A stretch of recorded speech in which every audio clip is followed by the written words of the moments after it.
Hello and welcome to a Smurd P video, and for those that don't know, my name's Paul. Hi.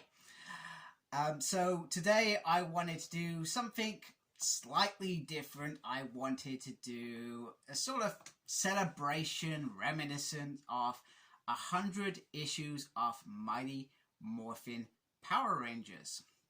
So I've been watching Power Rangers since day one, GMTV. Saturday mornings over in the UK, and I've carried on watching it, to be honest with you, as an adult, watching it with my kids, and so forth and so forth. So what I wanted to do was when the announcement of Power Rangers Boom Studio Comics came out, I'll be honest with you, I wasn't interested. I wasn't interested because, as you can see, I have a lot with X-Men, Beast Wars, and lots of other things going on. So I decided that I wasn't going to do it. However, I did pick up issue 0, had a quick read, thought, hey, this is okay, So fast forward to 2018, where I guess financially I was probably doing okay. And I felt like there were some exciting things on the horizon in terms of Shattered Grid. I brought year 1 of the hardback and enjoyed the story, so I felt like it was something different for me to collect individual issues. I did it with X-Men after Messiah Complex back in 2008, but this time I was going to be a real comic collector, if that makes sense, rather than beautiful hardbacks and omnibuses, which I'm generally used to.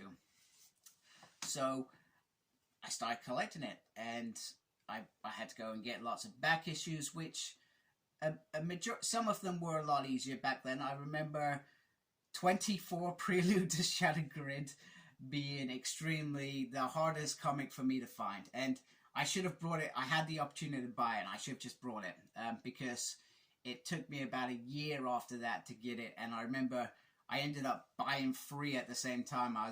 I'm a bit obsessed with issue 24, by the way. I have all the variants, all 6 of them,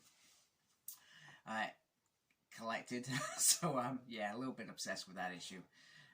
Mainly because it was my holy grail and my hard one to get. So, and we each have a little journey around comics, or what was hard to get, what went well, etc. And issue, I think, 20 was a little bit hard to get. And then after that, I had a subscription. Now, the other thing that I do is Power Rangers produces a lot of amazing variants. So I do pick up a lot of variants. I try to be a bit more selective these days. But back then, if you miss a certain variant, you could be paying a lot of money. So I am careful of that. I've got to weigh up, is this worth it in perhaps a long run? Because I guess my goal obviously I want to keep my core collection, but at some point, you know, for me, this is an investment in, the way that I see it, this is an investment in my family's future, because when I pass, very long time from now, I hope, when I pass, I want them to be able to take this collection and hopefully it gives them some revenue. Same with all my stuff, you know. I want them to sell it or keep it, you know. I'd be happy if they keep it. I think the only person who would keep it would be Charlie, but mainly he's into Star Wars Lego. So, but anyway, so Boom Studios. So it started in February 2016. I think it was the 26th, if I've got my release dates correctly. And it started with Carl Higgins writing the story. So issue sort of 0 to 16 is after the back of Green with Evil. So we've got Tommy, who's coming out of this spell that he was under. There's a little bit of nervousness, and what he does, he makes comics, he makes it more, not adult, it is adult themed, I feel, but it's not a kid's comic, which is probably what we would have got back in the day. It would have been directed for kids, whereas this is for the adults, I feel. That is the market here. They are giving this to adults, and teenagers and kids can read this. You know, I would give this to my kids and let them read it. No qualms there. So he gave us something adult-y. He gave us something different. So the first 16 issues around this sort of conspiratory of this other dimension, where we learn that by issue 9 we learn that there is an evil Tommy in another dimension who embraced Rita's evilness. So rather than, when he was saved joining the Power Rangers, he decided that actually he wanted to be that guy that was the Emperor, hence the Lord. So Lord Draken takes over. So Tommy's got an evil doppelganger in the other universe. There are lots of twists and turns. Command Center gets blown up. They all absorb the green power at some point because their morphers don't seem to work. They end up in another dimension where they meet the Coinless, and it all ends up with a battle on Earth, which I think, or in the other dimension, I can't remember. I haven't read it for a long time. The reason I haven't read it for a long time is because I am waiting for the box set that I invested in last year on Kickstarter that has all the Mighty Morphin Power Rangers run in a beautiful box set. So I'm looking forward to that. So I haven't read this for a long time. And to be honest, once I've read an individual issue, I don't usually get them out. They get boarded, they get cardboard, they end up in a beautiful box, etc. So that first arc's finished, and then the next arc, so you got Rita sort of missing, the moon's been, the palace has been, I can't remember if it was destroyed or damaged by the Zords, because they went on an offensive. So you get Vinster and his putties that he's infiltrated on Earth, and they turn, sorry, I'm trying to think if it's putties or people, and they turn into monsters. I think it's people. He did some stuff with some people, and they attack Earth. And I actually really enjoyed that arc. And then you also learn about these Power Rangers in the 60s. So Psycho Green, I'm thinking, or I think it's Psycho Green. No.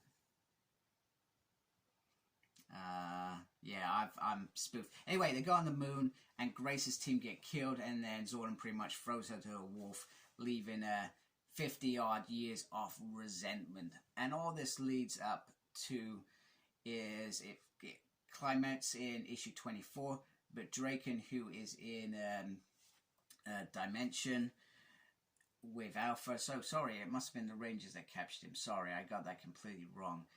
So Suba goes in there Suba from the other dimension goes in there to destroy him. However, Draken gets the best of him because he's a bit sinister, which is grand. So that leads to Shattered Grid, where Draken kills Tommy. Sorry, spoiler. Kills Tommy. This has been out for years, so I don't think it's spoiled. It's been out for about 4 years. So Draken kills Tommy, and he goes on this rampage, taking Power Ranger powers to make him the ultimate ranger. We see Vince the 5, and he's got these army of sentries that he is using to attack them. So the Rangers once again go on the offensive, and Lord Draken creates this other sort of dimension, etc. And with the Ranger Slayer, who's interested in Go-Go Power Rangers,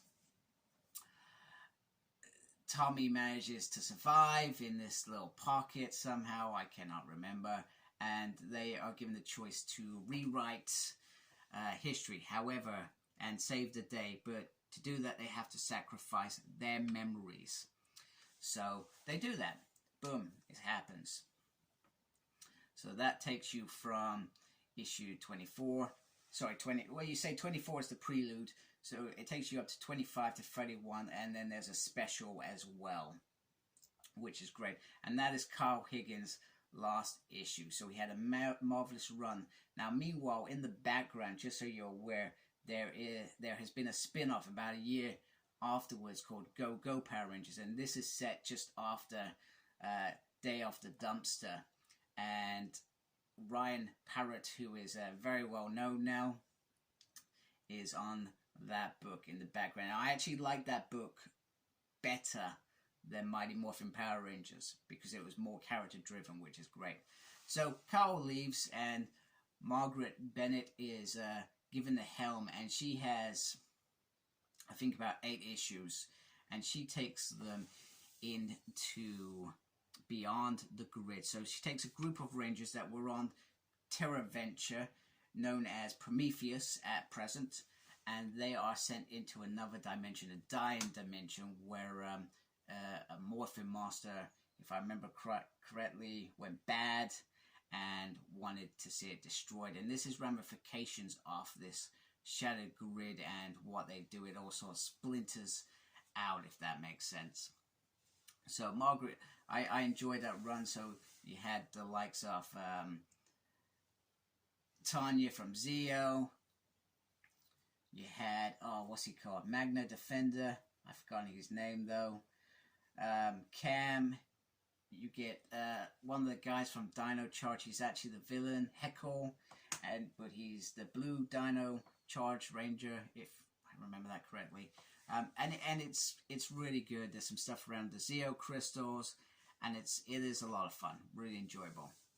So then Ryan Parrott is given the helm of Mighty Morphin Power Rangers. So he is at the helm of Mighty Morphin Power Rangers from 40 to 55 and Go-Go Power Rangers. So he finishes Go-Go Power Rangers in this next spell called Necessarily Evil, where they're trying to take it outside of the norm now. They're starting to deliver something completely different. I feel like the whole thing's completely different to what we would expect on TV.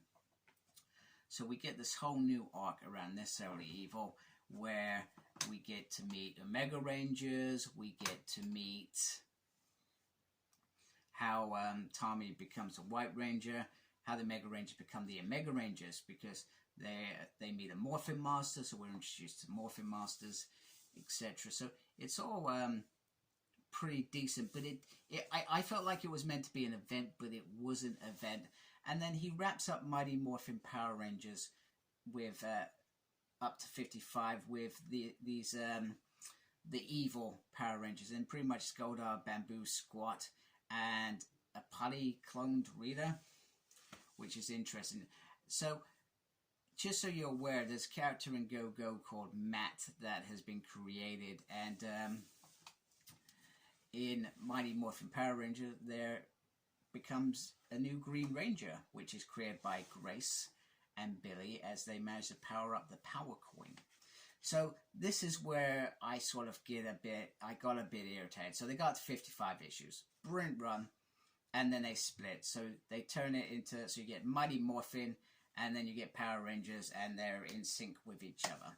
So it actually stops at Mighty Morphin 55. I managed to carry on picking up all the legacy issues, because now they are at 100, they're reverting back to Mighty Morphin Power Rangers. But in reality, if you look at it, it is Mighty Morphin Power Rangers. So they split off. One team is Omega Rangers and Draken, who's managed to land back on Earth. So they've gone off into space, running away from Zorna, who had Draken imprisoned. And then one is Earth Rangers and Matt the Green Ranger as well. So in the middle of this, you get this, it leads up to this Eterian war with the Eterians, which is Zordon's race, and it is a fantastic run. And all these things take you up to, so they do that, and then you get this lead up to this Death Ranger. So all these things in the background. So I felt like, if I remember correctly, Mighty Morphin was more of different stories. And there's lots of character driven. The thing about Ryan, he drives his characters. I just wish they hadn't split it up. It just didn't make sense to me at all. But like I said, I'm not fussed because I managed to get all the legacy issues. Now, Mighty Morphin Power Rangers, Happy 100. I know that issue comes out in a couple of weeks. If you're watching this after September 28th, it's out. So Happy 100 issues. So Mighty Morphin Power Rangers, because of that series being such a success, has produced lots of mini-series. So we've had Drake and New Dawn, we've had Mighty Morphin Power Rangers Pink, which is Kimberly after season 3. We've had recently Universe, and these Unlimited series, which are sort of one-shots. We've had about, I think, 3 or 4 issues of Unlimited, which is one shot on a specific character. So we had what's that called? We had Corone, and I've forgotten what her evil name is. One of my favorite villains of all time, and it's not going bad to me. We've had the Phantom Ranger, and recently Death Ranger. That's real. Astronomer. There we go. There we go. It comes to me at last. So we had lots of miniseries. We've also had lots of crossovers. So we've had Teenage Mutant Hero Turtles, which is my favorite, by the way. Justice League, and we currently have Godzilla, which is running as well, which actually I do like more than I intended. So these are crossovers with other publications. So you've got IDW in there. You've got DC. And no, IDW were doing Turtles. So IDW they clearly have a relationship, which is great. So I do like the crossovers. So I do hope they do a Street Fighter. The fact that they just released some Power Rangers Lightning Collection toys, that would be very cool. And then the biggest spin-off of this whole thing was Go-Go Power Rangers, which was 32 issues. So they have also produced trade paperbacks. So off the back of these comics, they thought, hey, we could do a trade and we could tell this story. So they did Psycho Path, which was about the Psycho Rangers becoming sort of human, etc., if I remember rightly. And I'm trying to think. And Corone was trying to get them to a good place, if I remember rightly. Sins of the Future as well, which is one around Time Force Rangers and a Black Ranger that nobody knew about. As well as we had a special 25th anniversary, which had some mini stories as well. So there's been a few annuals as well. Mighty Morphin Power Rangers 2016, 2017, 2018, if I remember correctly. As a couple of big issues on specials, etc., delivering final issues like Shattered Grid. So my maths may not be correct, by the way. I may be completely wrong, but that has produced a whooping 174 issues, which is absolutely amazing. So happy 100 for Mighty Morphin Power Rangers in particular, but I like all these spin-offs. I'm kind of grateful that actually for hopefully the near period we're just going to have one issue a month, because trying to keep up with Power Rangers the last few months, there's been loads, absolutely loads. But I've loved it. It's brilliant. If you get the opportunity to read it, you can.